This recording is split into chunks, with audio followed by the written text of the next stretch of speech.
Oh man, so after being hit with those capital murder charges for the late rapper Mo3, Yella Beezy has officially been released on bond. It was a $750,000 bond. Usually you gotta pay 10% of that, and he was able to post it. Now, it was originally $2 million, but that's what it got dropped down to. Are they saying that his grandmother held it down and she's the reason why he got that bond amount? Peep this. And he has houses in other states, correct? I'm not aware of that. Are you aware of him paying and helping to support other individuals in the family and also extended family and friends? I'm not into his business like that. You'd agree with me that your grandson is substantially well off, correct? He might used to be, but if he could make a $2 million bond, he'd be out. Would you agree with me, though, that there's a difference between can, want to, and choosing not to? I'm aware of all of those things, but I know he don't want to be in here, so I know if he could afford it, he'd be out. And he has houses. Alright, grandma. Alright, grandma. They say Granny stood on business.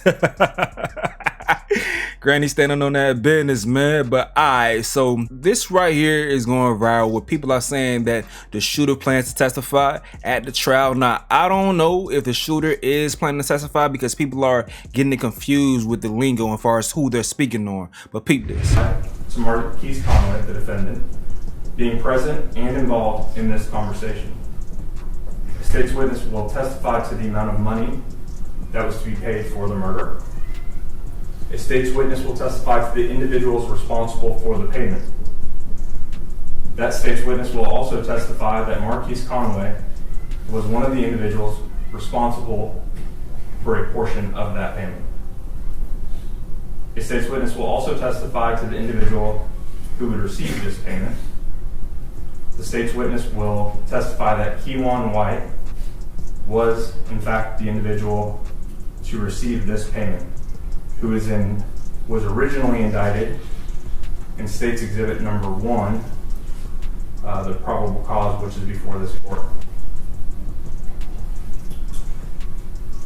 The state's witness would also testify that Keywan White, or to who shot and killed Melvin Noble.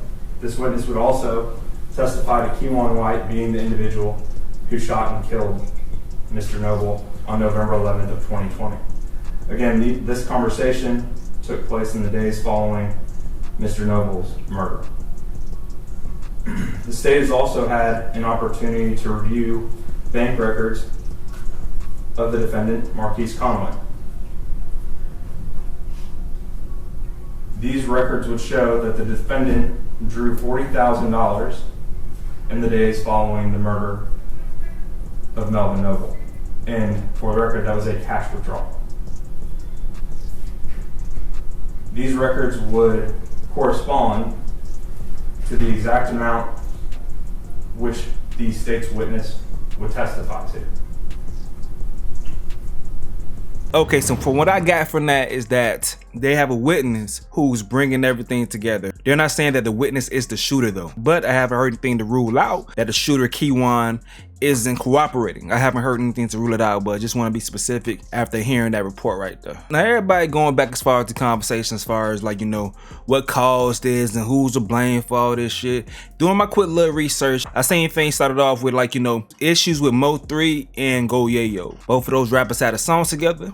People saying that Go Yayo was a little jealous because Mo3 got a better reception after the song was put out, and things led to a fight down in Fort Worth, I believe. That fight caused the promoter to get shot and killed. That messed up a lot of money for Mo3. He wasn't allowed to do shows in Fort Worth, things of that sort. Now moving forward, Mo3 was already cool with Trap Boy Freddy and Yella Beezy, but after that back and forth, Trap Boy Freddy continues to do music with Go Yayo. There was a posse cut song called Six Pick that featured Go Yayo on there, Yella Beezy, a few other people, and Sean Carter from Shake Cheese did an interview with Mo3 and asked him why he wasn't on that song. Did you want to be on that song? And Mo3 had a disrespectful response back towards that shit. Trap Boy Freddy felt some type of way about that. He like, damn, I'm supposed to be a homeboy.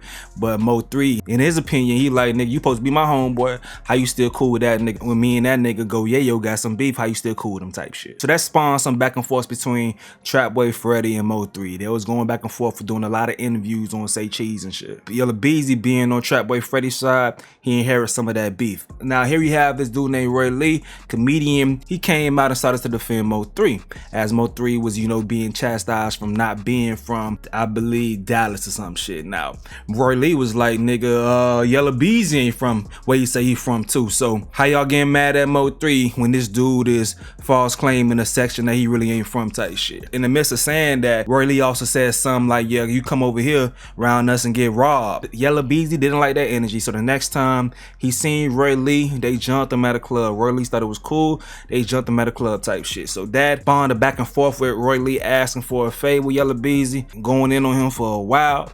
Eventually, Roy Lee ends up getting shot at a gas station. Initially, he survived and went home and everything, but he had some complications, had a blood clot, ended up dying. Then time passed. I'm gonna let this dude right here give us some help with what happened past that point right there. Y'all been knew the situation between Yella Beezy and Mo3. Mo3 got on the track and bragged about shooting Yella Beezy multiple times.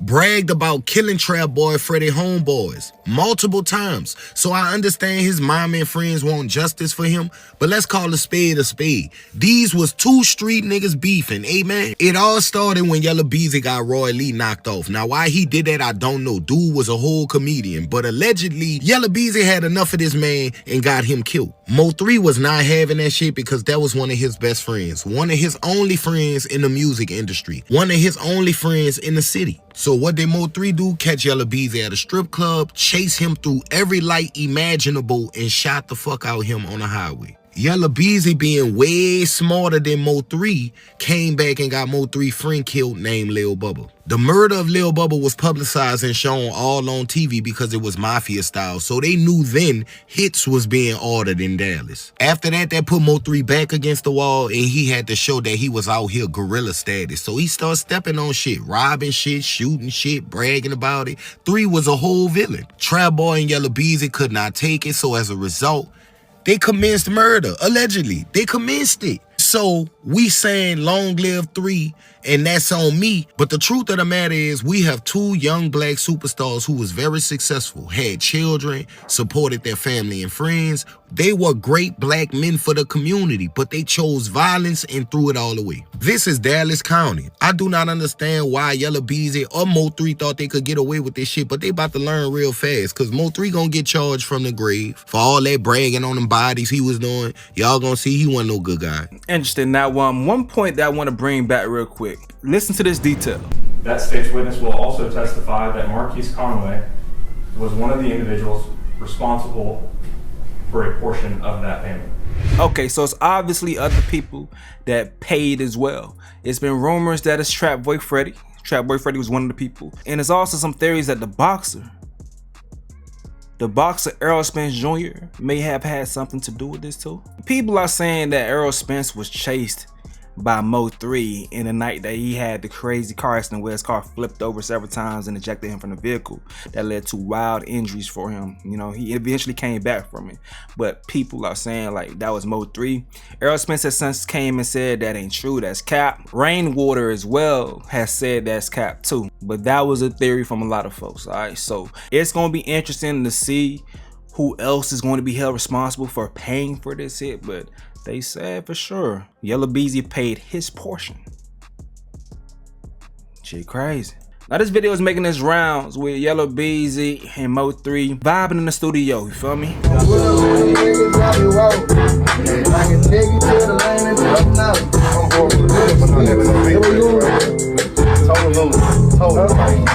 Round corn, but I ain't gonna ride city. On that Grand Marquito, there a minute. I was taking on the lane, I let her bitch. Then the people when they take it, they gon' take me. Now down the street, that what they made me, that who raised me. Alright, so obviously at some point things were cordial. Things were cordial, but shit hit a point of no return. And it is what it is. But yeah, man, once again, Yella Beezy is out on bail right now. And we just gotta see how things continue to go. But y'all let me know what you gotta say in the comment section below. I'm going to get up out of here though. This is another update with Stace. Yo.